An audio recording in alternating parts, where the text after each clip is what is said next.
کہ جنگ سے پہلے ہم کیسے رہ رہے تھے، جنگ کے بعد ہم نے کیسے رہنا ہے۔ ہم سے مراد ہم اور ہمارے ہمسائے، اور ہم اپنوں کے ساتھ کیسے رہ رہے تھے، اور جنگ کے بعد ہم نے اپنوں کے ساتھ کیسے رہنا ہے، ان کو اسی پیج پہ، جس کا اکثر سیاسی پارٹیاں بڑے فخر سے اور کبھی کبھی عسکری ذرائع اور کبھی کبھی جو ہمارے عدل کے ایوان عدل میں بھی یہ گونج ایک پیج پہ ہونا، تو ایک پیج پہ ہم کیسے آ سکتے ہیں، یا ایک پیج پہ مستقل رہنے کا طریقہ کیا ہے۔ میں نے دیکھا کہ اس یدھ کے، اس جنگ کے چھڑنے سے پہلے پاکستان کے اندرونی حالات بھی کچھ اتنے، یعنی آپ جن کو اتنا اچھا نہیں کہہ سکتے کہ جن پہ آپ ناز کر سکیں، اور اتنا برا بھی نہیں کہ آپ کہیں کہ آپ افریقہ کے کسی ایسے دیش میں رہ رہے ہیں جہاں پہ انسانیت ہی نہیں، جہاں پہ یہ ہی نہیں۔ ہاں، کچھ ان کے بیچ کے ماحول تھا ہمارا پاکستان کا، کیونکہ سیاست وہ چیز ہے۔ میں نے دنیا میں سیاست پہ کام کیا ہے، پڑھا ہے، لکھا ہے، سنا ہے، بولا ہے، اور اپنی آنکھوں سے دیکھا ہے کہ دنیا میں سیاسی اقتدار کے لیے، عوامی اقتدار کے لیے پارٹیاں کیا، ملک کیا، بلکہ وہ خطے کچھ بھی کرنے کو تیار ہوتے ہیں۔ اور پاکستان میں بھی یقیناً سیاسی جماعتوں نے ہمیشہ حوث اقتدار میں، اقتدار کے لالچ میں اتنے گنونے فعل کیے ہیں۔ انہی فعل کا نتیجہ ہے، انہی اعمال کا نتیجہ ہے کہ آج پاکستان جو 1947 میں پاکستان تھا، وہ اس کا آدھا ہمارے پاس رہ گیا ہے۔ پہلے ہم دو بازوؤں والا ایک مکمل انسان تھے، ایک مکمل پاکستان تھے۔ ہم ایک بازو کے ساتھ، اب وہ جیسے کہتے ہیں نا ٹنڈا باکسر، ہمارا حال اس ٹنڈے باکسر کا ہے، لیکن ہم جی رہے تھے۔ جس کا ایک بازو جسے ادھیڑ لیا جائے، جس کا ایک دڑ کا ایک حصہ اس سے چھین لیا جائے، تو وہ کیا ہو جاتا ہے؟ اس انسان کی ریپوٹیشن کیسی ہوتی ہے، اس کا معاشرے میں، اس کا ارد گرد کے ممالک میں، اپنے دشمنوں سے ہی کی نظر میں اس کا کیا وقار رہ جاتا ہے۔ یہ وہ چیزیں ہیں جن کو ہم نے سمجھنا ہے کہ آگے ہم نے کیا کرنا ہے۔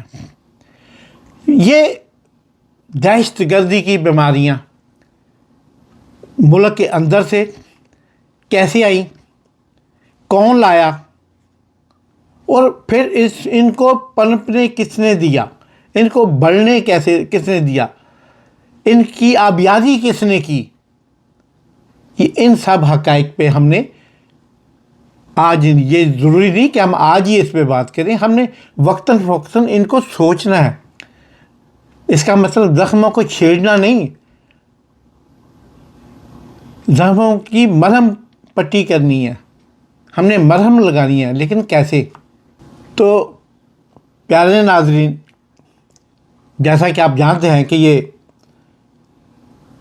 جنرل مشرف کے دور کی، مرحوم مغفور کے دور کی بات ہے، جب انہوں نے، چلے جیسے بھی صحیح، لیکن ایک سیاستدان کو اقتدار سے ہٹا کے، ان سے اقتدار چھین کے، چاہے وہ اقتدار میں خود کیسے آئے تھے، ہم اس پہ بات نہیں کرتے، ہم اس پہ بات کرتے ہیں کہ جو عمل مشرف صاحب نے کیا وہ لائق تحسین نہیں تھا، اور اس کے نتیجے میں ایک گورنمنٹ ان کی اپنی قائم ہو گئی، خود ہی ساختہ، پھر وہ صدر بن گئے، اور پھر وہ انہوں نے اس کے اوپر لانگ کیا، اتنا لمبا کیا کہ وہ 99 کے آئے ہوئے، پھر وہ 2008 میں گئے۔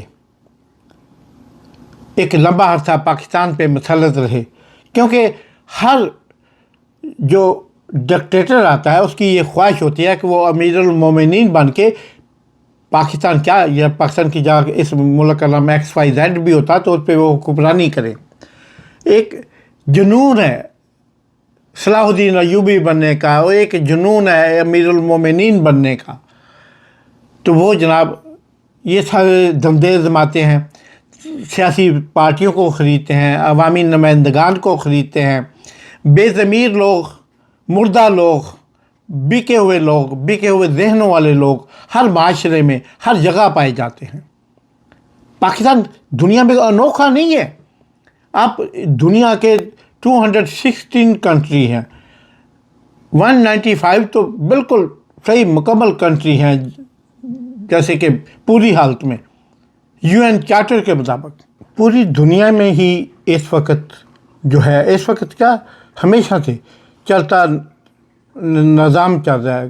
شر آتا ہے، حق آتا ہے، سچائی آتی ہے، پھر اس پہ کبھی کبھی اندھیرا غالب ہو جاتا ہے. تو اسی طرح پاکستان میں بھی مختلف معاملات چلتے رہتے ہیں. مشرف صاحب کے زمانے میں وہ گیا زمانہ، وہ انہوں نے جو کچھ کیا اس دوران اب وہ بھگتا انسان کی عدالت میں بھی اور خدا کی عدالت میں بھی بھگت رہے ہوں گے. اللہ بہتر جانتا ہے، آگے کے احوال تو اللہ تعالیٰ بہتر جانتے ہیں. لیکن اس کے بعد بھی حالات کچھ زیادہ بہتر نہیں ہوئے. پاکستان کے جمہوری حکومتیں گزری، پیپل پارٹی کی ہی حکومت اس میں 5 سال، لیکن ایک بڑی قربانی دے کے شہید محترمہ بینظیر بھٹو کی صورت میں ایک بڑی قربانی دے کے پاکستان کے اندر تبدیلی آئی. مشرف صاحب کو چلتا کیا، زرداری صاحب آئے، وہ 5 سال جس طرح گزرے وہ آپ لوگوں کے سامنے ہیں. اس میں کیا کیا ڈیولپمنٹ ہوئی یا کیا اس سے بہتر کیا ہو سکتی تھی، یہ سب آپ کے سامنے ہے. آج کے تازہ واقعات ہیں 10 سال 12 سال پہلے کے، لہذا ان پہ کو بہت زیادہ کسی ہمیں ضرورت نہیں ہے کہ ہم ان پہ تبصرہ کریں. سب کی نظروں کے سامنے ہے، سننے دیکھنے والوں کی نظروں کے سامنے ہے سارے احوال. پھر اس کے بعد جناب نواز شریف صاحب کا دور آیا. پھر سے نواز شریف صاحب پھر آئے، پھر ان کو پھر بھی ٹکنے نہیں دیا گیا. ان کے کچھ ان کی اپنی زبان، کچھ ان کے اپنے کام بھی اس کی راہ میں حائل تھے. پھر ان کی کئی خواہشیں بھی تھی. ایک بڑی خواہش ان میں بھی امیر المومنین کا جو ہے نا، وہ ہر وقت ذہن میں ان کے رہتا ہے کہ مجھے امیر المومنین بننا ہے. خیر اپنی اسی خواہش کے ہاتھوں وہ پھر انہوں نے کچھ اعمال کیے. خانہ ماڈل ٹاؤن کا واقعہ ہوا، اور اس کے بعد 2 بڑی جماعتوں نے، عوامی تحریک نے اور PTI نے مل کے اس کے خلاف وہ جو دھرنے دیے، اس نے ملکی معیشت اور ان کا سارا بیڑا غرق کر دیا. ہاں شہادتیں ہوئی تھیں، 14-15 شہادتیں ہوئی تھیں. 100 سے زیادہ لوگ آج بھی نکارہ اور بیکار ہو کے، جو سیاسی ورکر تھے، عورتیں تھیں، اور حاملہ عورتوں تک کو اس میں شہید کیا گیا. یہی وجہ ہے کہ اس کے آخر اس کا نزلہ تو کہیں پہ گرنا تھا. انصاف تو اللہ کے گھر تو تھوڑی دیر ہو جائے لیکن ہوتا ضرور ہے. وہ انصاف ہونا تھا، وہ انصاف ہوا. اور پھر وہ 2018 میں وہ گورنمنٹ بھی مختلف ہیلے بہانوں سے گئی. وہ ثاقب نثار کی وجہ سے گئی، وہ جنرل فیض کی وجہ سے گئی، وہ جنرل رضوان صاحب کی وجہ سے گئی، یا وہ کسی اور جنرل کی وجہ سے گئی، رحیل شریف صاحب کی وجہ سے گئی. وہ گورنمنٹ بھی گئی. اب پھر الیکشن ہوئے. الیکشن میں خاطر خواہ تو نہیں، لیکن ایک عددی برتری کے ساتھ عمران خان صاحب آئے. عمران خان صاحب کا دور بھی شروع سے ابتلاؤں اور آزمائشوں کا دور گزرا. اس دور کے اندر پاکستان کو بے شمار جو ہے قدرتی آفات کا بھی سامنا کرنا پڑا، جیسے کرونا اور کووڈ-19 کا دور تھا. اور پھر اس کے وہ ختم ہونے کا پاکستان اس میں سے اللہ کی مہربانی اور حکمت عملی کی وجہ سے حکومت کی حکمت عملی کی وجہ سے اس سے بچ کے جو باہر نکلا، تو وہ نہیں کہتے کہ جب میں دریا پہ پہنچا تو ایک نئے دریا کا سامنا تھا. وہ بالکل اسی طرح جب پاکستان اس ابتلا سے نکلا، اس مشکل سے نکلا، اس آفات سے نکلا، تو آگے جناب امریکہ کھڑا تھا، آگے رشیا اور یوکرین کی جنگ شروع ہو گئی، اور اس جنگ نے پھر جو ہے ہماری جنگوں کو بھی اپنی لپیٹ میں لے لیا، اور اس لپیٹ میں لینے کا یہ انجام ہوا کہ پاکستان کو ہر کسی ایک طرف کھڑے ہونا تھا. یہ تو ہو نہیں سکتا کہ دنیا کے دو ممالک راحت کی جنگ لڑی جا رہی ہو اور آپ اس سے پہو تلی کر کے نکل جائیں، سائڈ سے نکل جائیں. یہ تو ہو نہیں سکتا. اس میں عمران خان صاحب کا ایک ماسکو کا دورہ کرنا ان کے لیے وبال جان بن گیا. خود اپنے ہی جرنیل نے، اپنے تعینات کیے ہوئے آرمی چیف نے ان کے خلاف ایک کانفرنس کے اندر، ایک سیمینار کے اندر کھل بیانیہ جاری کر دیا، حکومت کو چارج شیٹ کر دیا. تو پھر دوسری طرف سے امریکہ سے بھی تقاضا کیے جانے لگا کہ ان کو تو بالکل گلا گزرتا تھا خان صاحب کا ادھر جانا. تو وہ جناب وہ سٹوری بھی آپ کے سامنے ہے کہ کس طرح سائفر ہوا، سائفر کے سلسلے میں پھر وہ عدم اعتماد ہوا، عدم اعتماد میں پھر ان کو ساری جماعتوں کو اکٹھا کیا گیا، پھر اسلام آباد میں ڈیرے لگائے گئے، ٹرین مارچیں ہوئیں، فلاں مارچیں ہوئیں، جلسے جلوس ہوئے، اور اس کا بہانہ بنا کر عدم اعتماد کو لایا گیا. عدم اعتماد میں پھر جس طرح لوگوں کو اٹھایا گیا، جس طرح ایک خاص بڑی تعداد کو پی ٹی آئی کو خریدا گیا راجہ ریاض اور دوسرے بے شمار مجاہدین کی صورت میں، وہ جو آج تاریخ کے ہاتھوں ایسا بدنام، ایسا تباہ، وہ تمام وہ مجھے آپ لوگ کہیں بھی اب دکھا نہیں سکتے. اقتدار کے ایوانوں میں بھی سوائے علیم خان کے، وہ جو اپنے پیسے کے بل پہ اور خرید کے آیا ہوا سیٹیں، آپ مجھے کہیں بھی دکھا نہیں سکتے. تو وہ جناب جب یہ حالات ہوئے پاکستان کے، تو پاکستان کے اندر ایک تبدیلی لائی گئی، اور تبدیلی کا مقصد عدم اعتماد کے ذریعے، اور خان صاحب اپنی خالی ڈائری پکڑ کے اپنے ہاتھ سے وہ چلے گئے. پھر ان پہ عدت کے کیس بنے، سائفر کے کیس بنے، ان پہ وہ جو الصادق ٹرسٹ کے کیس بنے، وہ جو یعنی پیسے آج بھی وہ سپریم کورٹ کی کسٹڈی میں پڑے ہوئے ہیں اور سزا ان کو سنائی جا رہی ہے. اور عدت کا کیس 1400 سال انسانی تاریخ میں، مسلمانوں کی درخشاں تاریخ میں بھی اس کا کہیں کوئی ایسا نشان نہیں ملتا، ایسے کیسوں کا، ایسے کیسز کا. مقصد صرف یہ تھا کہ فیصلہ کر لیا گیا تھا کہ جو بائیڈن حکومت اور پاکستان کی موجودہ جو تھی سیاسی اور عسکری قیادت، وہ نہیں چاہتی تھی کہ پاکستان کے اندر عمران خان کو برداشت کیا جائے. اور وہ دن اسی کے سلسلے میں 9 مئی کے واقعات ہوئے. 9 مئی کے واقعات جب ہوئے تو پھر اس کو بہانہ بنا کر تقریباً 70,000 پی ٹی آئی کے کارکنوں اور دیگر جماعتوں کے سیاسی کارکنان کو گرفتار کیا گیا، بھونڈے الزامات لگائے گئے، ان پہ طرح طرح کی وارداتیں ڈالی گئیں، اور آج تک ڈالی جا رہی ہیں. اور اب اسی 9 مئی کے دن، آج دیکھیں دوسرا تیسرا دن ہے، اسی 9 مئی کے دن پھر ان میں سے اکثر کی ضمانتیں ہوتی ہیں، یعنی انہیں کلیئر قرار دیا جاتا ہے. یہ تو اس کے احوال ہیں.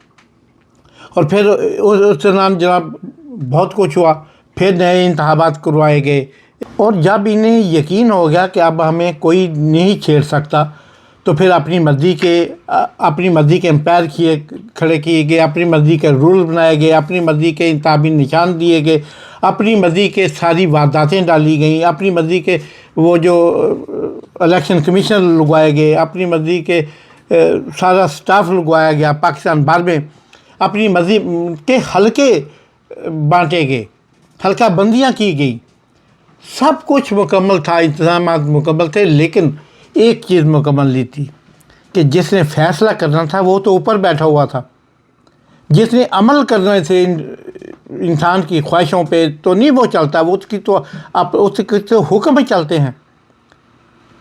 تو اس کا حکم چلا، لوگ باہر نکلے، اور تاریخ پاکستان کی سب سے زیادہ ووٹنگ باری ووٹنگ اس دن ہوئی، اور رات 10 بجے تک 11 بجے تک عمران خان نے مار کا مار لیا، کسی کو جوتا، کسی کو بینگن، کسی کو مولی، کسی کو تار، کسی کو تختی، کسی کو سلیٹ، کسی کو کوئی ایسے نشانات، تالا ملا ہوا تھا، کوئی کچھ ملا ہوا تھا نشانات، وہ جناب جیت کے، یعنی ایک پارٹی کو اپنا نام بھی نہیں ملا تھا، وہ پھر بھی جیت گئی، اور ایسا جیتی کہ 85 سے 90% پاکستان کی تمام وہ رولر پھیر گئی۔ اور آج دیکھیں پھر اس کے بعد بھی پاکستان کو سکون نہیں ہے، اس کو حکومت منتقل نہیں کی، ان کو حکومت بنانے نہیں دی گئی، 47 کو متعارف کرایا گیا۔ 47 ایک ایسی واردات تھی کو جو وہ واردات تھی جو 1947 میں بھی نہیں ڈالی گئی۔ یہ 47 جو آپ نے 2024 میں دیکھا، ایسا 47 آپ نے 1947 میں نہیں دیکھا ہوگا۔ تو اس کے سلسلے میں جناب پھر اس کے بعد دینکا مرچی شروع ہو گئی۔ خان تو پہلے اندر تھا، اور پھر اور بھی صعوبتیں برداشت کی پاکستان کی عوام نے، لیکن اب پھر 26 نومبر کا واقعہ پیش آیا پچھلے سال کا، وہ بھی جو حقائق ہیں۔ میں اس لیے کہتا ہوں آج کا یہ ولاگ کرنے کا اصل میں یہی وجہ تھی کہ خدا کے لیے پیچھے جو ہو گیا ہے اس کو ہم بھول تو نہیں سکتے، لیکن اس کو نظر انداز کر دیجئے۔ آپ بھی پی ٹی آئی والے، آپ بھی ملٹری والے، آپ بھی اسٹیبلشمنٹ، آپ بھی سیاسی جماعتیں جنہوں نے اس سے فوائد اٹھائے، جو اس قابل نہیں تھے مگر جتنے دن آپ نے لگا لیے، چلو لگا لیے، آپ نے فائدہ اٹھا لیا، اب آپ اس پہ مان جائیں، آگے سے اپنی پارٹی کو منظم کریں، اپنے طریقے سے الیکشن لڑیں۔ اگر آپ ایک نیا الیکشن دینا چاہتے ہیں تو اتنے بم بارود چلا کے بھی تو آپ کا بہت خرچہ ہوا، تو آپ تھوڑا سا خرچہ اور کر لیں، پھر الیکشن کرا دیں، اور اس ایمانداری کے ساتھ، ایک یقین کے ساتھ کہ اب ہمیں پاکستان بچانا ہے، اور پاکستان تبھی بچنا جب ہم دشمن کی آنکھوں میں آنکھیں ڈال کر اس کے سب سے بڑی جمہوریت ہونے کے اس بانڈے کو پھوڑیں گے۔ ہم ثابت کریں گے کہ ہم سب سے بڑی جمہوریت کے ساتھ بیٹھ کے، کندھے کے ساتھ کندھا ملا کے، ہم بھی ایک اچھی طرح کا نظام اپنی عوام کو دے سکتے ہیں۔ اور وہ پیسہ جو ہم بمبوں پہ، وہ پیسہ جو ہم انڈیا کا ایک S-400 جو انہوں نے رشیا سے لیا تھا، میزائل کو گرانے والا بیٹری سسٹم، $1.5 بلین کا، یعنی پاکستان کو ہر سال صرف اتنی امداد ملتی ہے IMF سے، یعنی اس امداد کے صرف ان کا وہ بیٹری سسٹم آیا تھا، میزائل گرانے والا اینٹی میزائل سسٹم۔ اور اگر ہم یہ پیسہ، اور وہ ابھی رافائل طیارہ، ایک طیارہ $250 ملین کا، 3 طیارے پاکستان نے مار گرائے ان کے، اور ٹوٹل 5 طیارے، لیکن 3 رافائل طیارے فرانس کے، اور یہ سب ملا کے، اور پاکستان کا جو انفراسٹرکچر کا تباہ ہوا، پاکستان کی عوام کیجویلٹی ہوئی، پاکستان کی فوجی ملٹری کیجویلٹی ہوئی، اور یہ ساری چیزیں ملا کے اربوں، 100 ارب، یعنی کئی 100 ارب ڈالرز کا دونوں طرف سے نقصان ہوا، بلکہ ٹریلین اگر کہا جائے تو شاید وہ بھی کرین کی آس ہے۔ اتنا بڑا نقصان اٹھانے کے بعد بھی آج پاکستان کہاں کھڑا ہے، انڈیا کہاں کھڑا ہے؟ اگر یہی پیسہ پاکستان اور انڈیا کے عوام کی تعلیم پہ، صحت پہ، روزگار پہ، فیکٹریوں پہ، سڑکوں پہ، انفراسٹرکچر پہ لگتا، ہم کیا ہانگ کانگ، ہم کیا سنگاپور، ہم کیا سوئٹزرلینڈ، ہم کیا ٹورنٹو اور نیو یارک سے کم ہوتے؟ اگر ہم اپنا پیسہ جنگوں پہ لگانے کے بجائے، ہاں فوجیں رکھنی چاہیے، فوجیں تو سوئٹزرلینڈ کی بھی ہیں، اور سوئٹزرلینڈ میں بھی ان کی اپنی ایک رجسٹرڈ فوج ہے، اور وہ سارا بالکل، وہ کہتے ہیں ان کی فوج نہیں ہے، ان کا ہر بندہ سپاہی ہے،